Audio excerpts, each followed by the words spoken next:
ஐரோப்பிய நாடான எஸ்டோனியாவில் வினோதமான போட்டி ஒன்று நடைபெற்றது. பன்றி போல குரல் எழுப்புபவர்களுக்கான இப்போட்டியை ஏராளமானோர் கண்டுகளித்தனர்.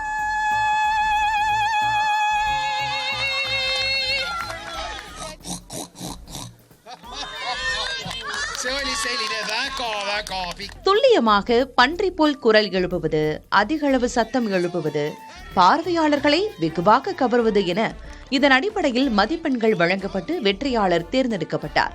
எஸ்டோனியா நாட்டில் பன்றி வளர்ப்பு தொழில் ஆயிரக்கணக்கானோரின் வாழ்வாதாரமாக இருந்து வருகிறது. அவர்கள் தங்கள் பிரச்சினைகளை அரசின் கவனத்திற்கு கொண்டு சென்று வரும் நிலையில் அதன் ஒரு பகுதியாக இந்த போட்டி நடத்தப்பட்டது.